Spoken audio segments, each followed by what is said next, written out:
My best and oldest friend stopped talking to me because my husband got COVID before her wedding and things are rocky. This is a long one. My friend, let's call her Carly, has been in my life off and on since kindergarten. We used to go to the same daycare program, then wound up back in the same class in junior high and have been best friends since. There have been times where we lost touch for a while. She went to college about an hour away. I was working 3 jobs at one point, but kept in touch on social media, and when we'd have time together, things would pick right back up.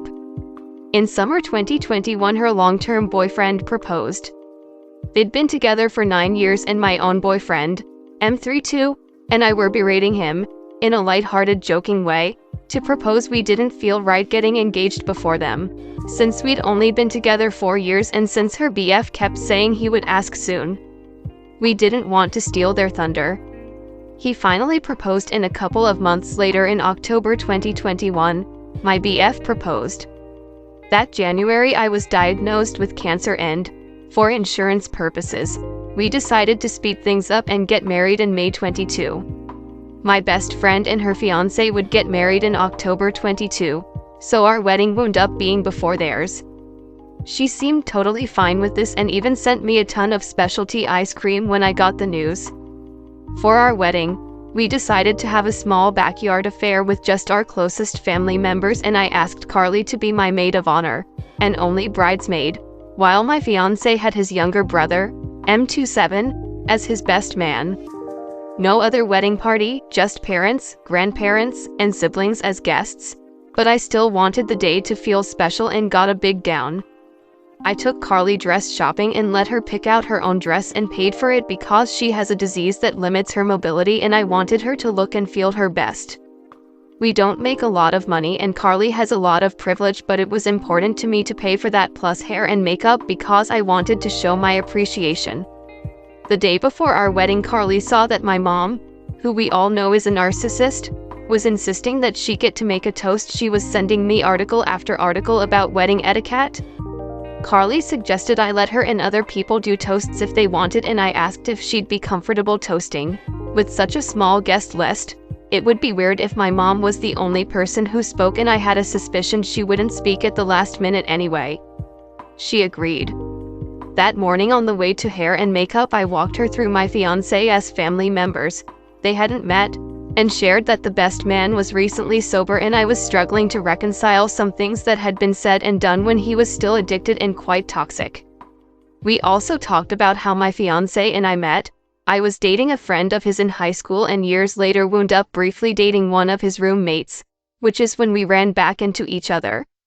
She'd known this already, but as girls do, we rehashed. The rest of the day went off without a hitch until the speeches. My mom had nothing prepared and improvised by simply saying that she knows my husband married someone who likes to read and is very dramatic. Oh, and is kind. An afterthought after some agonizing silence. Carly jumped in and acted like this was a celebrity roast. She aired out my brother-in-law's dirty laundry, called me a homie hopper, and so on. No one laughed, just more awkward silence, and then Bill jumped in to say some actually nice things and we moved on to dinner. Her speech bugged me and I brought it up a few days later. She said she had no idea what she did wrong because she only said what I'd told her that very morning. She's always had a dry sort of mean sense of humor, so I let it go. Then we started planning Carly's wedding. I paid for myself for everything, and there were a few unexpected expenses that I didn't have time to prepare for. I wrote her a really nice speech for her bridal shower, and afterwards she glared and said she'd forgotten about those things, and it's weird of me to remember. I didn't want to make a big deal out of what could just be my own insecurity, so I kept the sour taste to myself and focused on making her happy. 2 days before the wedding, she and the bridesmaids, myself included, went out for dinner and drinks to finalize day of plans for timing, hair and makeup, transportation, etc. She mentioned being concerned about getting home from the reception, and I volunteered to sober cab. My husband is sober anyway, and it was a very short distance, and she ignored me, hesitated when I offered a second time, then said they'd just figure something else out. Again, a little weird but not really a big deal. That night, I got home and my husband wasn't feeling well. He is a homebody gamer, but I suggested he take a COVID test to be sure. It came back positive. I texted Carly and she freaked out. I felt so badly for her and did everything I could to support her from a distance. I told her I didn't have any symptoms and tested negative, but she still didn't want me to come to her wedding. I told her that was totally fine and I understood. She stopped talking to me altogether and said she needed time. I apologized again and left her alone. Then I find out via social media she canceled her wedding. It was supposed to be huge, a day-long multi-room affair at a big mansion, and she instead opted to get married in a park with just a handful of people. She had rehearsal dinner as planned. The entire wedding party was there, and what looked like maybe 30 other people. No one bothered to tell me. A couple weeks later, we had a joint birthday party. Both of us plus another friend share a birthday month, and she kept her distance and was relatively cold and polite. We didn't talk except when other people naturally assumed we were talking and brought us into a conversation together. I left early and continued to give her space. A few more months go by and we send each other TikToks but otherwise don't talk much. It's been over a year now and I want to clear the air. I sent her a TikTok about a new ramen place that opened nearby and asked for a dinner date and she agreed but said she was booked so it would need to wait a couple of weeks. Then she rain checked, and then canceled the next date because she wanted to get some garden boxes installed. I told her to just follow up when she had time. It's been a couple more weeks now and radio silence. My husband says she's been a shitty friend and that I should drop her. This all seems small and petty for a 20-plus year friendship that's never had a single fight. I'm autistic and have trouble gauging social relationships as is. Should I reach out to her, or let her come to me, or give up altogether? Comment. 2 things that have proved the ability to make otherwise rational people insane are weddings and COVID. So your friend is a bridezilla who looks at a cancer patient with a potentially bad virus as being merely someone messing up her plans. That's sad. The good news is that most new brides outgrow this once the princess for a day feeling wears off and they realize that the world has moved on. Just don't contact her. If there's a grain of decency anywhere inside her, she'll reach out to you eventually. She's selfish and self-absorbed. This is her adult character, so whatever you friend dynamic when you were 6, she is no longer the same person. You don't have to stay friends. Sunk cost fallacy, and your husband is right. He doesn't want to see you getting rebuffed, ignored, and hurt anymore. Leave your memories in the past and make new friends who suit you as an adult. So she let you pay for everything for your wedding and then she let you pay for everything for her wedding too? Then she gave a speech but insulted you at your wedding? Why would you think this is a friend? Nothing about this sounds like she actually cares about you. She is not the same person you've known for 20 years. She changed and is no longer worth your time. Quit waiting. Find better friends. That's fine, but Carly sounds like a user. I think you genuinely feel a connection to her, but I sense she doesn't feel the same for you. It sounds like there's an idea in your mind of what this relationship is based on the last 20 years, but the relationship hasn't been that way in a long time. You're thinking the history means something, but if you go back through it, I bet you'd find a lot of instances of things going her way and you letting things slide. The truth is, you're there for her. She's there for you when it serves her. Otherwise, you both follow her agenda. She's self-absorbed, and you're so loving that you might not see it. I suspect that your friendship shares more similarities than you realize with your relationship with your mother. She was using you and whatever money you had to do things for you. She didn't care about your needs or what you wanted. When you got married and stopped being at her beck and call, you were no longer a friend. Your husband is correct. One of the most important things to learn, in my opinion, as an adult, is when to recognize when someone simply is no longer worth investing in. But it also sounds like maybe she was never that good a friend and you gave her too much leeway all along. She's not worth the time and the thought you are putting towards her. I hope you can let go of that and put that energy elsewhere, towards someone else that deserve it. Story 2. Husband cheated on me. So I found out today that my husband cheated. We've been together 8 years, married almost 2 years. No kids, just 3 dogs. Own a house together. Have savings. 2 cars. The American dream. He came home and I noticed he had something on his face, wiped it and said it looked like makeup. I asked him why he had makeup on his nose and his response was, "Oh, I don't know. I don't think I put on any makeup," and I'm like, "How do you not know? Also, you don't have makeup, lol." He of course pivoted and said he went to the dentist and that maybe it was their makeup. I of course said that's stupid because a dentist doesn't get close enough to your face to get makeup on you. This whole time he seemed panicky, stumbled over his words, quivering lip, and wouldn't look straight at me. He told me he didn't know what to say and that he was telling the truth. I told him I did not believe him purely because how asinine his explanation was and how sketchy he was acting. We've also been having some issues in our marriage and fighting quite a bit the past few months. He said I could check his phone and the footage on our house cameras and I said that wouldn't change anything. I told him he needed to be honest with me and that if he told me now, it'd be better than me finding out later. Stuck to his guns that he was telling me the truth. Awesome thing is that my parents were coming over to dog sit while we went to California for a vacation. Talk about perfect timing. We dropped the subject and tried to act normal with my parents' arrival. I was texting my brother about everything at the time and he had the great idea of getting the SD card out of his dash cam. So I bebopped myself out to his truck and got the SD card. He came outside right at that time and asked what I was doing. Told him I was looking in his truck. I go upstairs in our house and he asked if I took the SD card. I said, You said I could look at footage. He said it would have been nice to know and I said, well now you do. I then calmly took him through my logical thinking of why I think he got makeup on his nose because he was making out with someone else. I ended my explanation with, we have been together 8 years and married for 2. I have built a life with you and you have been my best friend this whole time. If you respect me as a person and love me as a person, you will tell me the truth. That got him.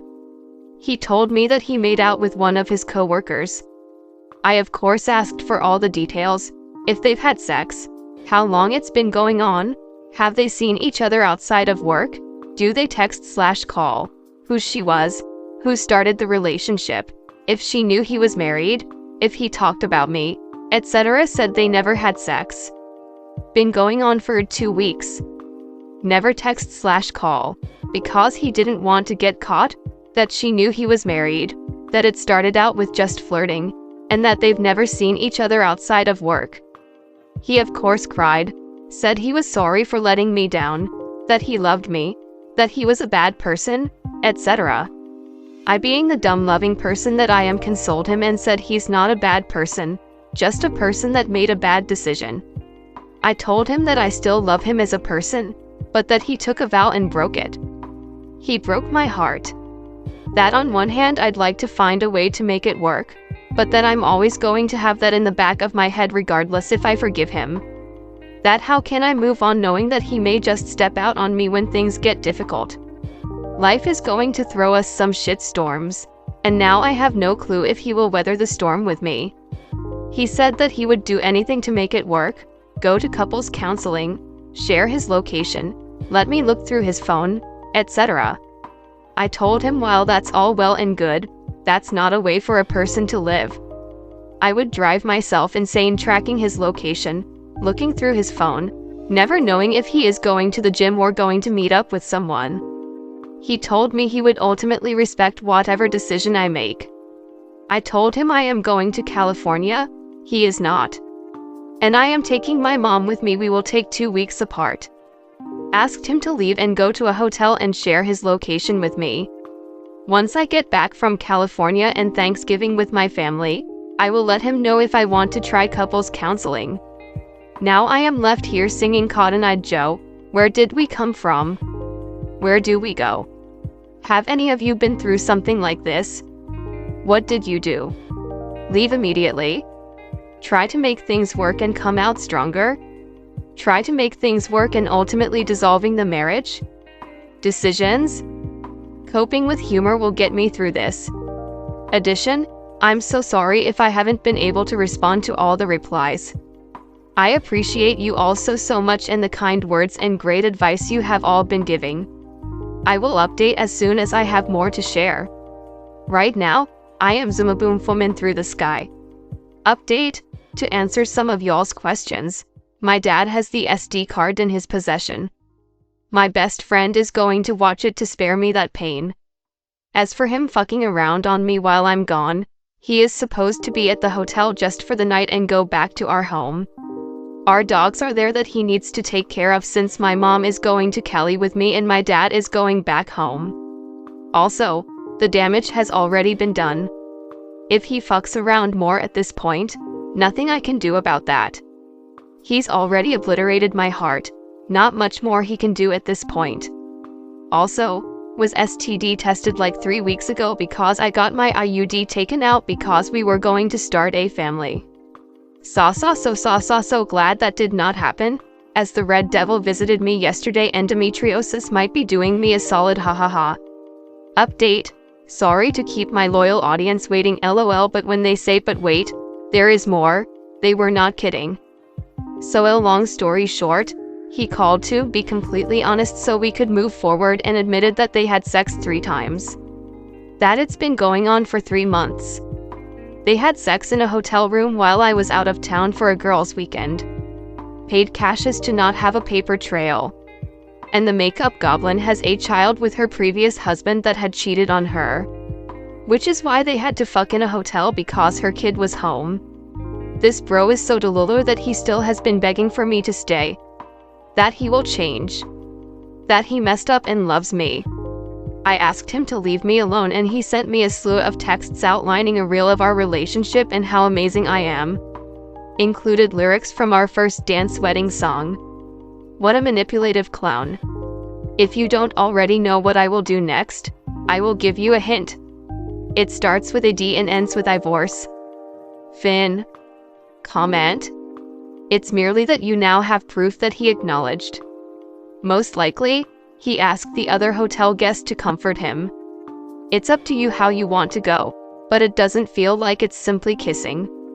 You will uncover something if you delve farther. I would end the marriage. You don't have kids, so honestly, there's no reason to battle it out because that's what it would be, a battle. He was caught. He could have just said, okay, I'm sorry, this happened. But nope, he made you go digging. And then of course he tells you the minor thing, yeah, we made out. I doubt it was just that adults don't have an affair for 2 weeks and just make out. He can cry all he wants, but he was happy to come home to you after doing God knows what with another woman like it meant nothing. He is only sorry because his cake face mistress put makeup on him. I would take this time away to tell you, Mom, and start looking for lawyers. Yes, you love him, but why would you want to police your partner who can't even go to work without cheating? Yet, I smell trickle truth. He only admitted to what you actually caught him doing. There is more he has not admitted to. Did you actually look at the card? He is grown-ass man making secret meetings. He is getting more than makeouts. Not only that, but she was talking about problems recently. Oftentimes, men who are thinking about cheating start to look down on their partner and look for reasons to criticize them and make himself feel better about wanting to cheat or trying to find reasons to justify cheating.